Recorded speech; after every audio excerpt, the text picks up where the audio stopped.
Hospital HM Rosaleda, centro de referencia de la sanidad privada en Galicia desde hace más de 5 décadas. HM Rosaleda cuenta con el mejor y más completo cuadro médico. Actualmente está formado por casi un centenar de facultativos altamente cualificados que cubren prácticamente todas las especialidades médicas. Además dispone de unidades específicas totalmente punteras como la unidad antitabaco, neurología cognitiva o neurofisiología. El hospital está dotado asimismo con la tecnología más avanzada, ofreciendo a sus pacientes las máximas prestaciones sanitarias con los más vanguardistas medios de diagnósticos quirúrgicos y asistenciales. Más de 10.000 metros cuadrados a tu disposición, con unas instalaciones recientemente reformadas para una mayor confortabilidad, exclusividad y el mejor trato a sus pacientes. Y todo ello sin esperas y con una financiación adaptada a tus necesidades. Porque lo verdaderamente importante no puede esperar. Por ti, por los tuyos. Hospital HM Rosaleda y HM La Esperanza.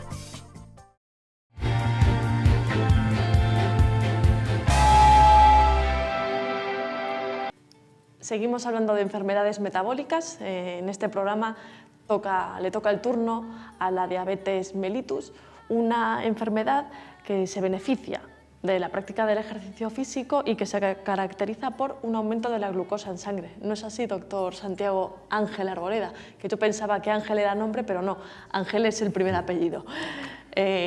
Supongo que me responderá que sí a las dos cosas, ¿no?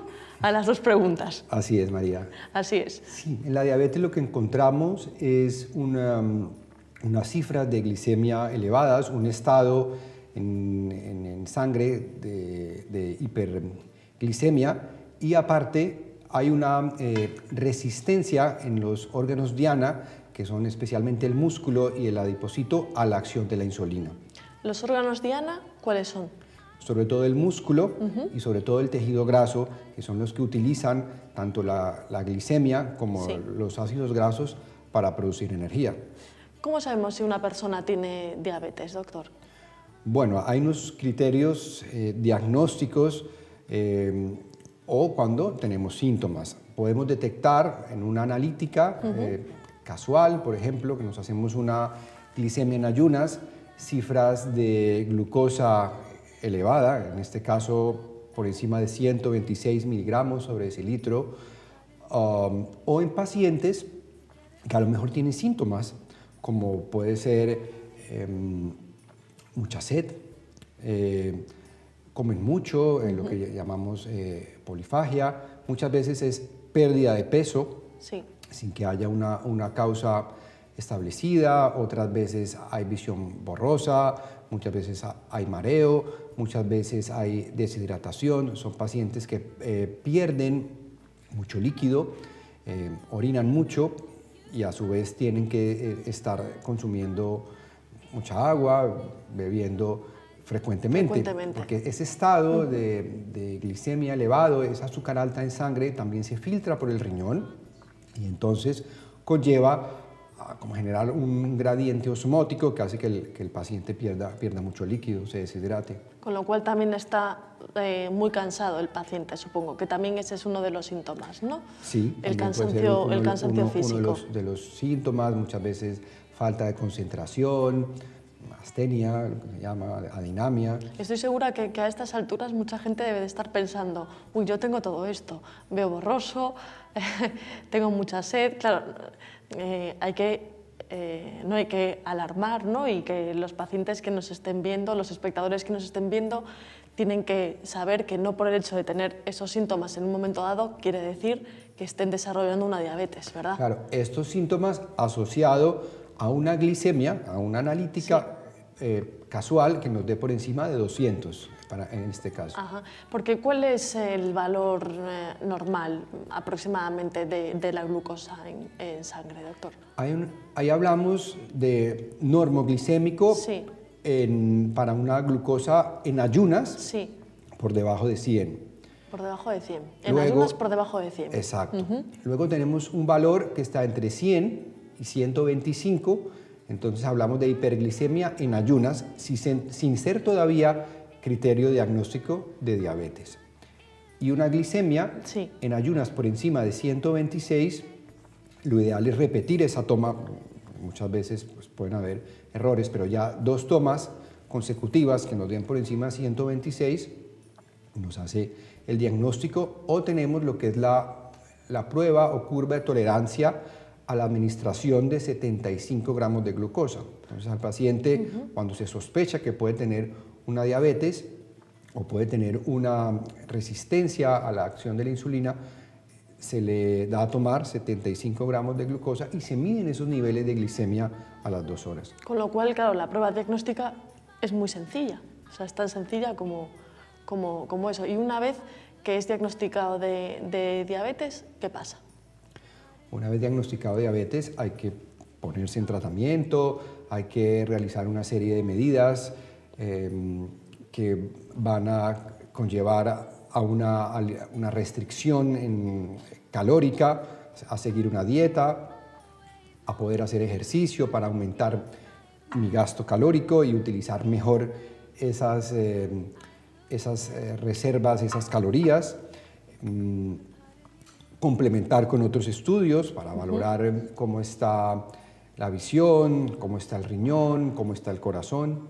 Claro, la diabetes es una enfermedad que puede afectar a muchos órganos. Para ello también hay una clasificación, porque no todas las diabetes son iguales, ¿no?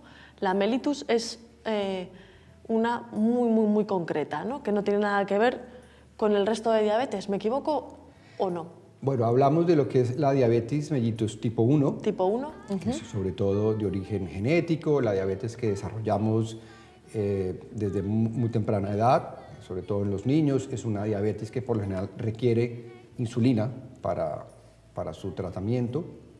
Tenemos la diabetes tipo 2, que es la más frecuente encontrada en la población. Generalmente aparece por encima de los 45 años, casi que está asociada o relacionada muchas veces, o estos pacientes son obesos o tienen otros factores de riesgo cardiovascular como la hipertensión. Está la diabetes que se desarrolla en el embarazo, la diabetes gestacional.